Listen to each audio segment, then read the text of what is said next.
नमस्कार। आज मैं आपको सैंधव सभ्यता के सामाजिक जीवन के बारे में जानकारी दूंगा।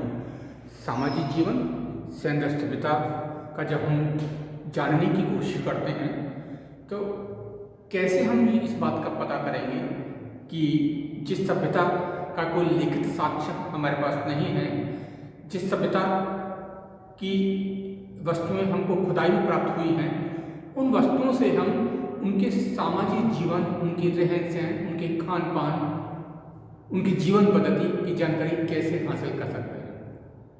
इतिहासकार का ये बहुत महत्वपूर्ण काम होता है कि खुदाई में प्राप्त वस्तुओं से वो इस बात का अनुमान लगाए कि वहाँ का समाज कैसा था। तो खुदाई में जो वस्तुएं हमको मिलती हैं,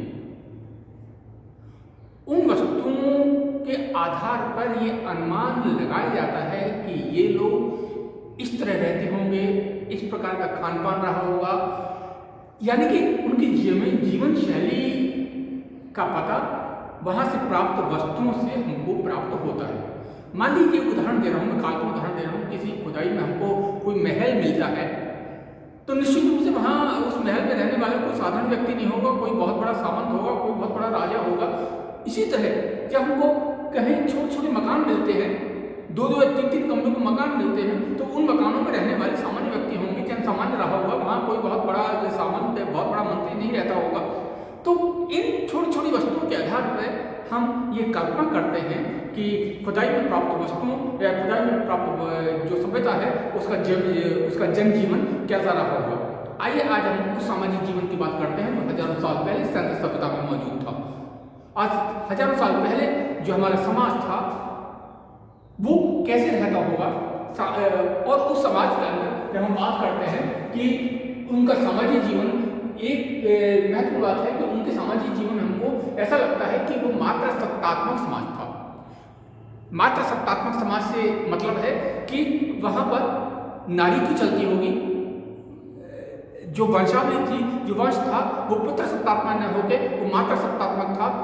ये इस बात की जानकारी हमको इससे होती है कि अधिकांशतः वहाँ पर हमको जो नारी मूर्तियाँ हैं वो बहुत बड़ी मात्रा में प्राप्त होती हैं, और इतनी जो नारी मूर्तियाँ हमको प्राप्त होती हैं उससे इस बात की जानकारी होती है कि शायद वो विश्व की और सभ्यताओं की तरह वहाँ पर मात्र सत्तात्मक समाज रहा होगा। फिर दूसरी बात यह है कि और समाज कैसे होगा, और समाज कैसा रहा होगा, और समाज की हम बात करते हैं तो एक कल्पना की जाती है कि वहाँ पर जो समाज था वो चार भागों में विभाजित होगा।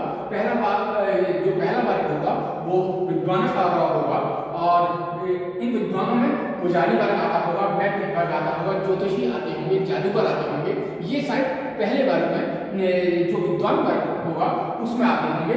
दूसरा वर्ग योद्धा था, क्योंकि हमको कुछ तलवारों का अवशेष मिले हैं, कुछ पहरेदारों के कोठरियाँ मिली हैं, रहने के स्थान मिले हैं, तो इससे आधार पर ये अनुमान लगाते हैं कि कोई योद्धा जैसा कोई वर्ग वहाँ जरूर मौजूद होगा। तो इस योद्धा तो दूसरा जो महत्वपूर्ण वर्ग था विद्वान के अलावा शायद योद्धा रहा होगा, जिसका दायित्व समाज की रक्षा कर रहा होगा। तीसरा वर्ग था ये व्यापारी और शिल्पकार।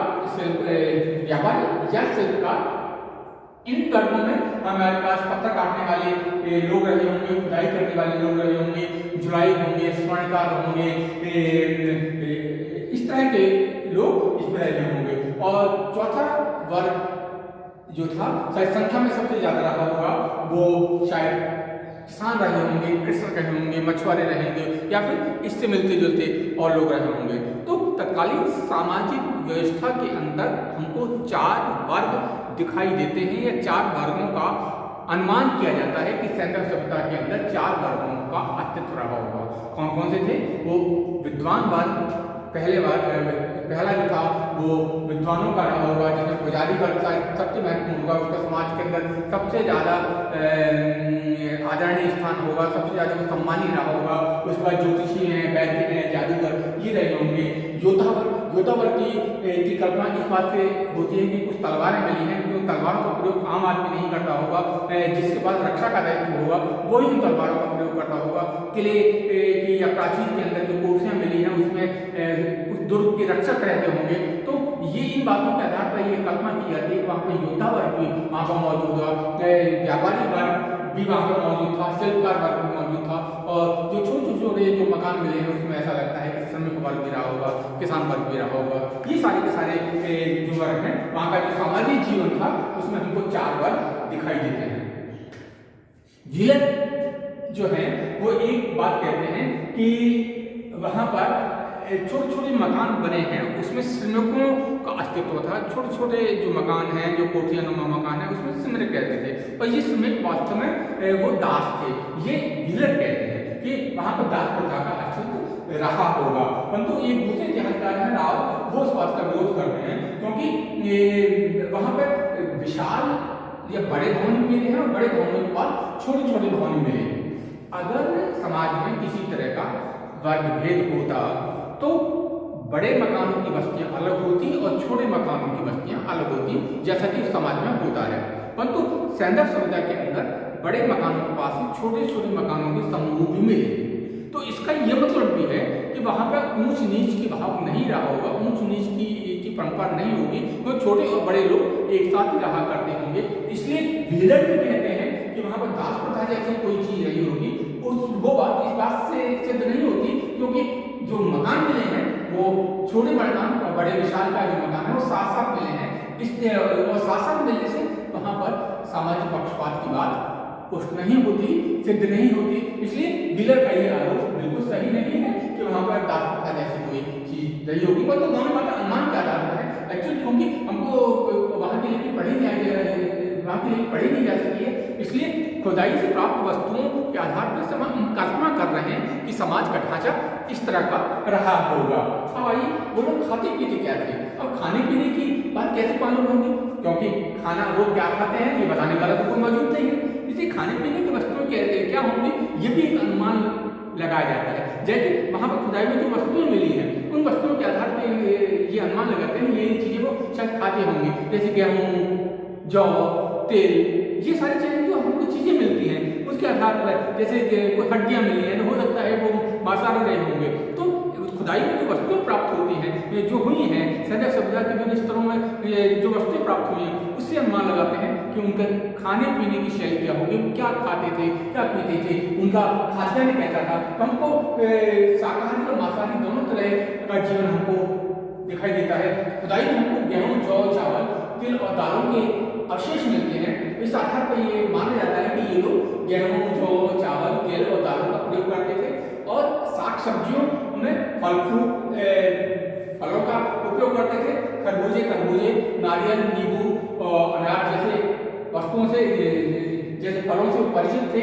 और इसके अलावा कुछ हमको मांसाहारी होने का भी प्रमाण मिला है, क्योंकि खुदाई में हमको अर्धजले कुछ हड्डियां मिली हैं। अर्धजली हड्डियों से अनुमान लगाया जाता है कि वो लोग शायद भेड़, बकरी, सुअर, बतख, मछली और इत्यादि का मांस खाया करते थे, क्योंकि इन हड्डियों से इस बात की पुष्टि होती है कि शायद ये लोग मांसाहारी रहे होंगे। तो मैंने आपको बताया कि उनका समाज कैसा था, उनका भोजन कैसा था। अब आइए वो पहनते क्या थे। अब पहनने की बात कैसे सिद्ध होगी। पहनने हमको जो मूर्तियां मिली हैं, जो चित्र मिले हैं, और जो वहाँ पे और जो वस्तुएं मिली हैं उससे उनके रहने के तरीके का या जो वो वस्त्र पहनते होंगे उसकी जानकारी हमको मिलती है। तो ऐसा लगता है कि वहाँ के लोग सूती और ऊनी दोनों ही प्रकार के कपड़े पहनते होंगे। और वहाँ पर कुछ सुइयां मिली हैं, तो सुई जब मिली है तो इसका अनुमान लगाया जाता है कि सुई से वस्त्र सिले जाते होंगे। तो वहाँ के लोग सिले सिलाई वस्त्रों को पहनने की परंपरा से परिचित थे। तो सूती और ऊनी दोनों कपड़े पहनते थे, और शायद संभवतः वो सिले सिलाई कपड़े भी वो पहनते थे। उसके बाद आइए केश विन्यास यानी बाल काटने का, बाल रखने का तरीका उनका क्या था। स्त्रियां जाकर जूड़ा रखती थी, और जो पुरुष थे, जो मूर्तियां हमको मिली हैं उन मूर्तियों में पुरुषों के बाल लंबे हमको मिले हैं, बीच में मांग मिली है, दाढ़ी के अवशेष मिले हैं, मूंछ रखने के अवशेष मिले हैं। तो शायद वो सौंदर्य प्रसाधन के शौकीन रहे होंगे, और इसलिए दाढ़ी मूंछ का प्रयोग करते होंगे। इसलिए जूड़े इत्यादि का भी प्रयोग करते रहे होंगे। आभूषण बहुत बड़ी मात्रा में हमको आभूषण मिले हैं, जो जेवर मिले हैं उसमें हमको गले का हार मिला है, कानफूल मिला है, असली मिली है, भुजबंद मिला है, कड़े मिले हैं, हाथों में पहनने के कड़े मिले हैं, अंगूठी मिली है, करधनी मिली है, ये सारे के सारे चीजें हमको वहां पर मिली हैं, क्योंकि ये आभूषण है, शायद इनका प्रयोग वहां के लोग करते रहे होंगे। और जो विशिष्ट वस्तु हमको मिली है वहां की खुदाई में, वो जो मुख्य रूप से हड़प्पा में सोने की मनकों की 6 लड़ियों का एक हार मिला है। हड़प्पा की खुदाई में 6 लेयर का 6 लड़ियों वाला मनकों का एक हार मिला है जो सोने का है। दूसरा, छोटे छोटे सोने के बीच बीच में सोने के हैं और सेलखड़ी के मनके वाले कुछ हार मिले हैं हमको। और मार्शल जो इतिहासकार हैं उनको जो मोहनजोदड़ो है वहां पे गोमेद का मनकों का हार मिला है, मार्शल को गोमेद का हार मिला है। तो ये 3 चीजें और मिली हैं जिसके आधार पर हम उनके आभूषण की जानकारी करते हैं कि सैंडल सभ्यता के लोग आभूषण पहनते थे और स्त्रियां और पुरुष अलग अलग तरह के आभूषण पहना करते थे। साथ साथ में और जो वस्तु हमको प्राप्त हुई है उसमें मिट्टी, शंख और सेलखड़ी की चूड़ियां प्राप्त हुई हैं, यानी कि स्त्रियां शायद जो चूड़ियां पहनती थी वो अलग अलग तरह की थी। मिट्टी की प्राप्त हुई है हमको, शंख की प्राप्त हुई है, सेलखड़ी की प्राप्त हुई है। साथ साथ में हड़प्पा में एक सोने का कंगन मिला है, सोने का एक कंगन मिला है, सोने से वो परिचित थे, सोने के जेवर बनाने से परिचित थे, तो सोने का हमको कंगन मिला है। सोने चांदी के और कांसे की हमको चूड़ियां मिली हैं, अंगूठियां मिली हैं। सोने चांदी की हमको चूड़ियां मिली हैं और अंगूठियां मिली हैं। और मोहनजोदड़ो की खुदाई में हमको काजल, पाउडर और सौंदर्य प्रसाधन के साधन मिले हैं।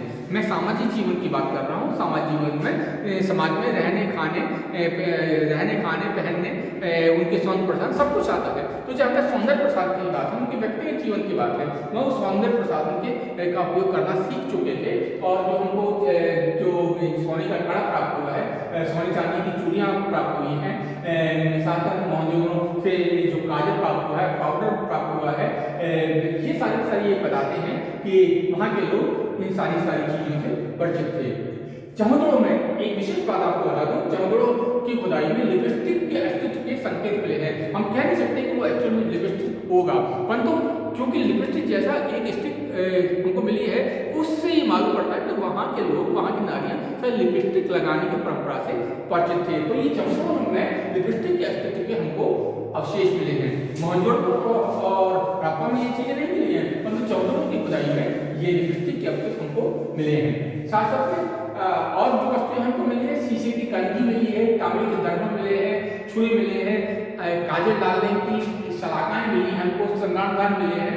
और जो आभूषण जो मिले हैं, कुछ आभूषण हमको पत्थर के मिले हैं, हाथी दांत के मिले हैं, हड्डी के मिले हैं। शायद कि प्राचीन जो सभ्यताएं हैं उनमें आभूषण बनाने के तरीके यही हुआ करते थे। आभूषण पत्थर के बनाए जाते थे, धातुओं के बनाए जाते थे, हाथी दांत के बनाए जाते थे, शंख और शिप के बनाए जाते थे। ये बहुत पुरानी सभ्यताओं में आभूषण बनाने के तरीके थे। और उन्हीं परंपराओं के आधार पर इस सभ्यता के अंदर भी जो आभूषण हमको मिले हैं वो हाथी दांत, हड्डी, शंख, सेलखड़ी, सोने चांदी, इसके हमको आभूषण मिलते हैं।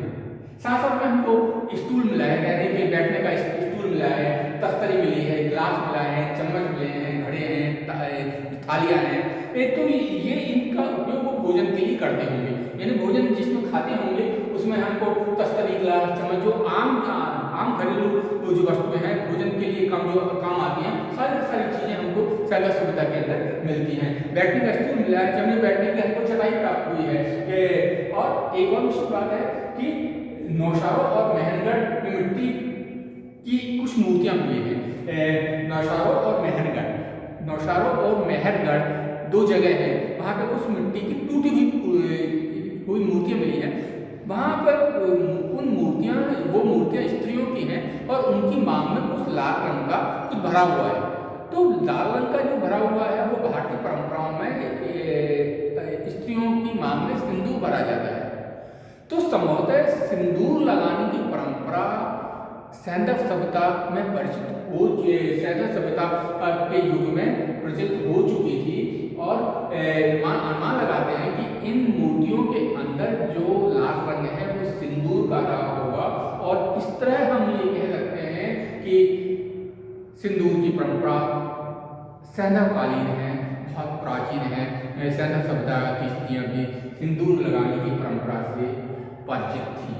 तो ये उनके सौंदर्य प्रसाधन के उपयोग में आने वाली वस्तुएं थी। अब आइए आमोद प्रमोद के उनके क्या साधन थे। आमोद प्रमोद से मतलब वो उनके मनोरंजन के क्या साधन थे, वो अपना खाली समय के अंदर समय कैसे व्यतीत करते थे, खेल कूद के अंदर उनका क्या रिश्ता, खेल कूद के साथ उनका क्या रिश्ता था।